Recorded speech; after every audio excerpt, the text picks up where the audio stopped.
Okay, this is going to be like the biggest book review of your entire life, right? But it's going to be awesome. So I can't stand buying a book that I haven't really vetted for myself, so I just thought I would show you all the books that I love. I'm going to take like 5 seconds on each one, but as you can see, we have a lot of books. So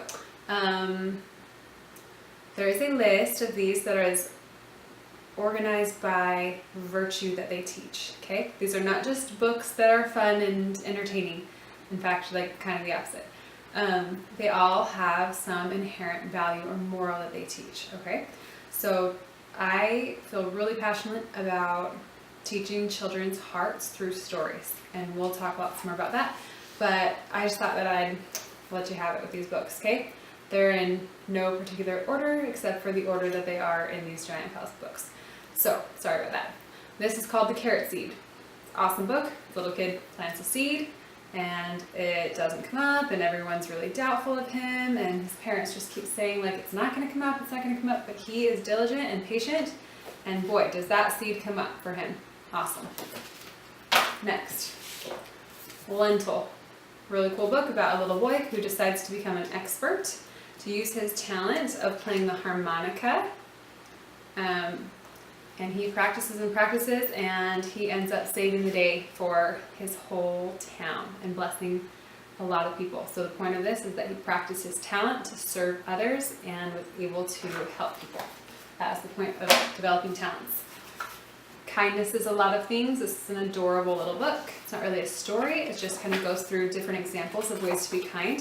So it says kindness is a lot of things. It's a way of thinking, a way of doing, and then it just goes through and gives examples of being quiet when the baby's sleeping, or, you know, feeding animals, different things like that. So it's really cute and I love it.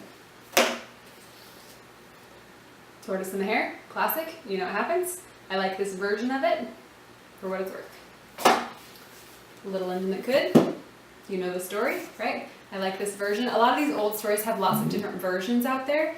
This is just the classic unabridged version and tells the whole story. And the pictures are beautiful, and I just really love the language and the message.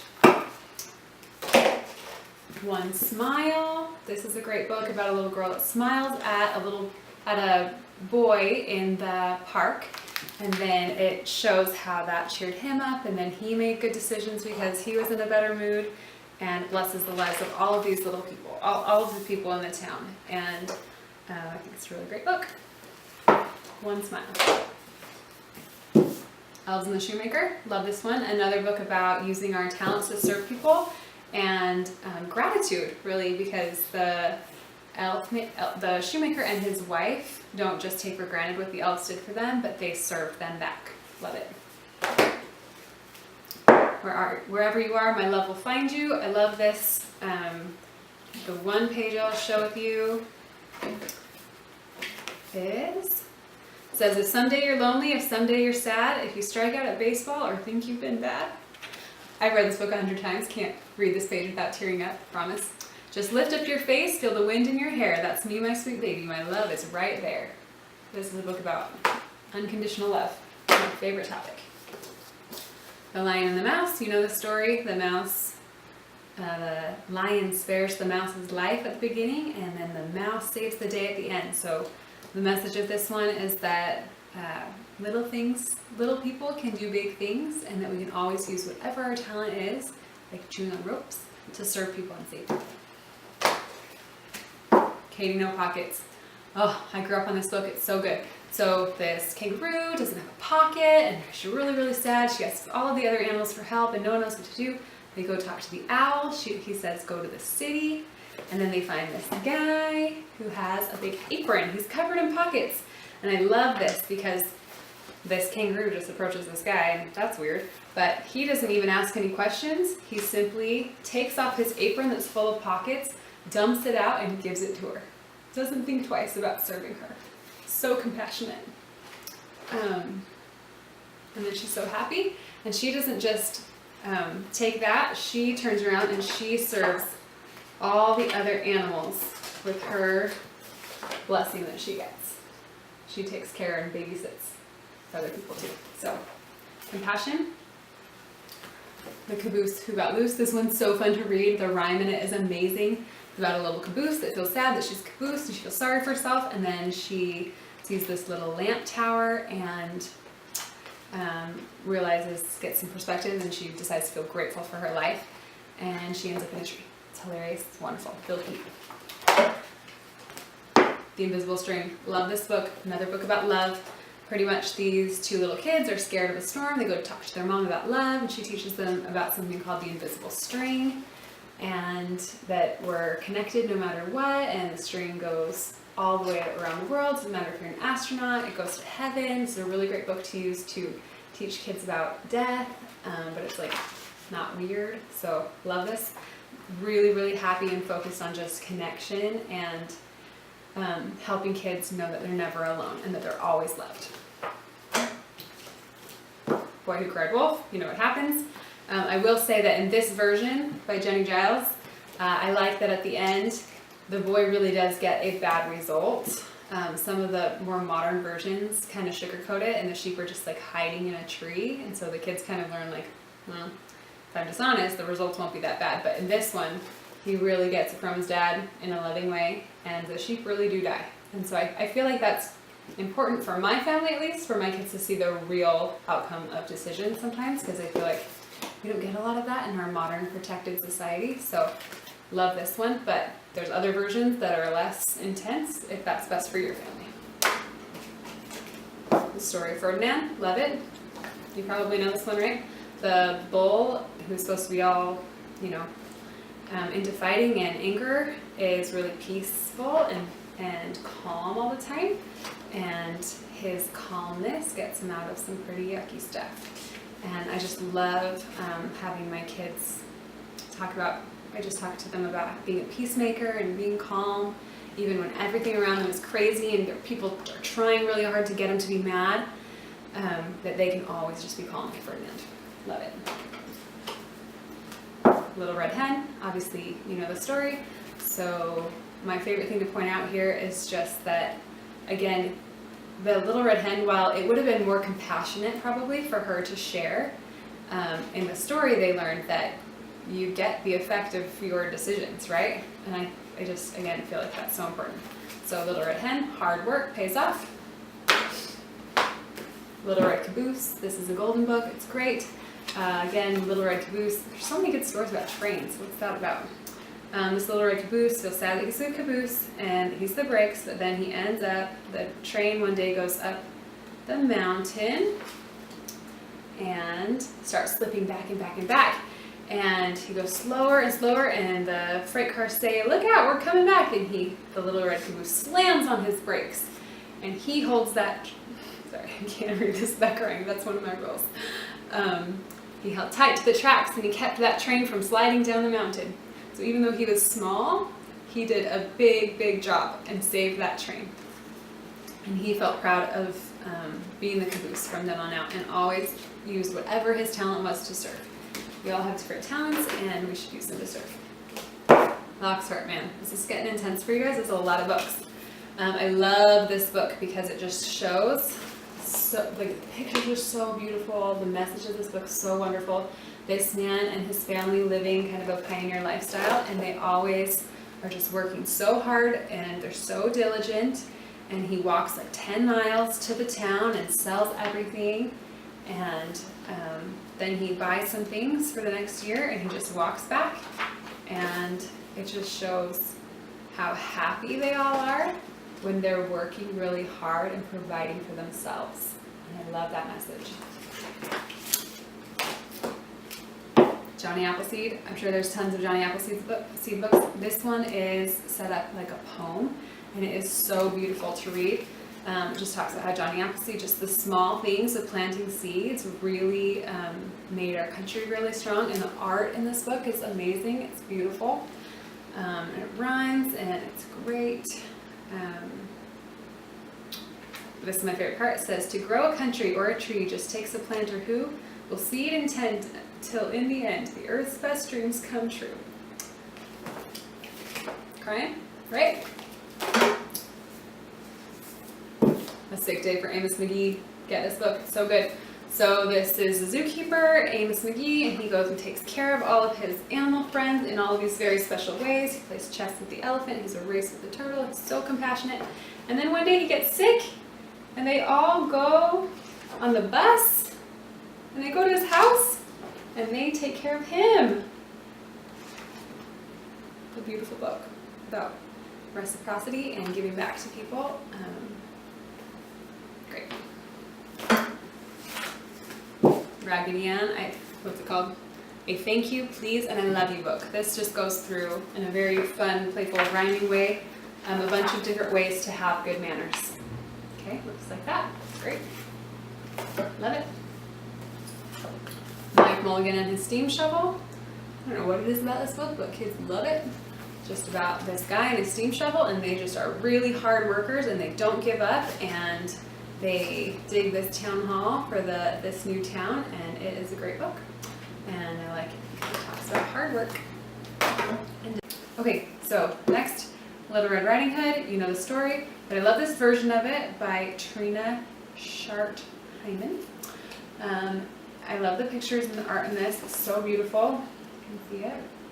And I like that it emphasizes at the beginning that she made her mom a promise that she would not leave that path, and then you know what happens. And I also really like thinking when I read this book to my kids about the hunter, because the hunter is just like Jesus. You know, we're on this path, we sin, we make mistakes, we're in the wolf, right? The wolf has us. And he just shows up and totally saves the day. We don't deserve that, but he just saves us anyways. And I love that message. And then she is really committed at the end to not leaving the path again. And it makes that very apparent. So love this version. Also, there's probably other versions that are not so gruesome if you don't like that, but I like it. Okay. London the Ray says, okay, this is from a series of books by Nicolene Peck. She talks a lot about teaching self-government. That's her website. And this whole series is great. Really explicitly teaches kids about obedience and how to follow directions and how to obey and why to obey. Great. Rhymes, super fun. This is called The Squire and the Scroll. This is great, especially for little boys. This knight, the squire, has a scroll that he listens to and is always obedient to. It's like the scriptures. And he protects his ears and his eyes and his virtue, and it's so great. He ends up leading the whole kit and caboodle out of the cave and saving everything. So be obedient to the scriptures. Love it. How to Behave and Why, Monroe Leaf. This is a classic. Just goes through reasons to be honest and results if you do and if you don't, and just think it's a fun book. The Empty Pot. This is one of my absolute favorite books. This is about a little boy in China who's great at growing flowers, and then one day the emperor needs a new emperor, and so he has a contest to see what little boy in the whole empire can grow the most beautiful flower. And so this little boy thinks like, I've got this in the bag, I'm kind of good at growing stuff. But his seed does not grow, and it does not grow, and then a whole year goes by, and everyone else brings their big, big flowers, and he just has this empty pot. And his dad says, your best is good enough for the emperor, and so he brings his empty pot, and he's the only one that doesn't have the flower. And then the emperor tells all the kids that he doesn't know where they got their flowers, because all the seeds he'd given out had been cooked, so they weren't supposed to grow anything at all. All the other kids had lied and cheated, and Ping, with this empty pot, was the only person that was worthy to be the emperor because he was so honest. Love it. The Ant and the Grasshopper. This is an Aesop's fable. I like this little book because it rhymes and is really short, and it's a great message, but that's what it looks like. The ant works hard, the grasshopper does not, and they both get their rewards. Oh, One Fine Day. This is a great book, and the meaning in this one is really subtle. If you're not looking for it, you probably miss it. But essentially, this fox makes a mistake and steals some milk from an old woman, and she cuts his tail off. And he says he can't go back to his family and friends without his tail. They'd laugh at him. And so she sends him on this big quest to get all these different things, and everyone he needs help from always wants something in return, until he gets to the miller. And the miller is kind, and he's compassionate. He's just like Jesus. he doesn't ask anything of the fox. He just gives him what he needs. And that enables the fox to give everyone else what they need and to get the old woman to sew his tail back on so he can go back to his family. And I love that. But no elephants. This is a great book. Grandma Tildy, she buys all these animals and they all use their talents to serve the family. And it's great until there's an elephant, and the elephant doesn't seem to have any talents. He just breaks their house and eats all their food and doesn't seem to be useful at all. But then it's really snowy and he falls to the floor and he realizes that he should just stand up, and he just stands up and he walks that whole house to paradise, and they're all super, super happy and glad that they had the elephant with them. So everyone's talents are important, and elephants are adorable. This is The Pirate Who Said Please. This is just a cute book about being polite and using manners, and it's about pirates and it rhymes, so what's to not like about that? All Things Bright and Beautiful. This is just that song, like all things bright and beautiful. And so it just talks about gratitude and expresses love to our Heavenly Father and has some beautiful art. So I really like that. You just sing the song. Great. The Brothers. This is an awesome one. You probably heard this story before about two brothers who they keep trying to share their wheat with each other, and they're just really trying to take care of each other and take care of their family, and it's great. And then this is actually a Hebrew story where the field, this is like a Hebrew folklore, the field that they were farming then eventually became the site in Jerusalem of the temple. So pretty cool. The Brothers. The Tale of Peter Rabbit. Wonderful little book. I like this version. There's tons of versions of this. The point is that if you're obedient, you get good results, and if you're naughty, not so great, but still love no matter what.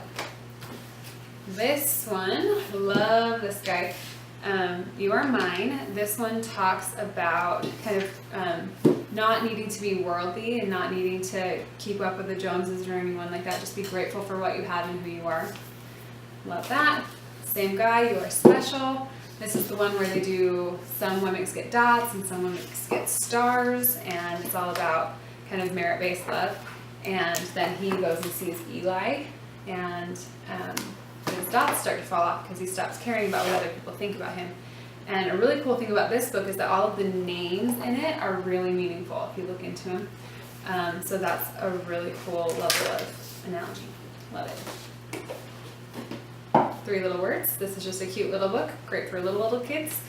Not really a story, just about how love can always make you feel happy and your family always loves you. It just goes through it when you're scared or when you're sad, all these different bad times, just knowing that you're still loved, even if you lose a race or whatever like that.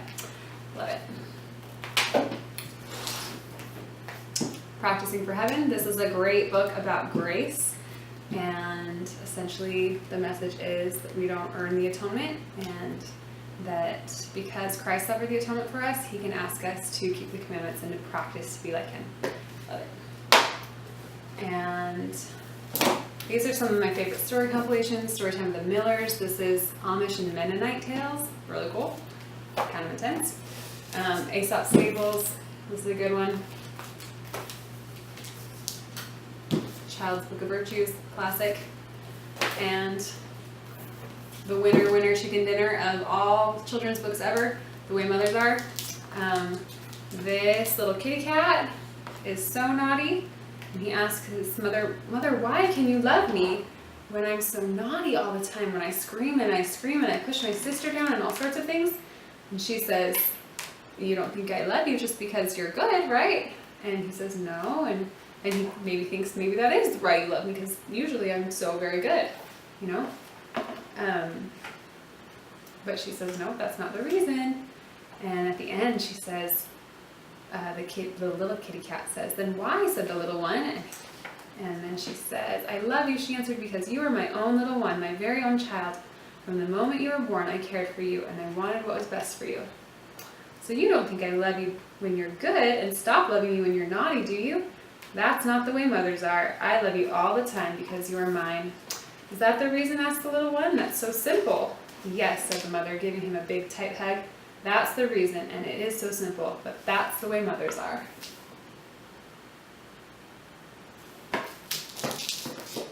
That's it.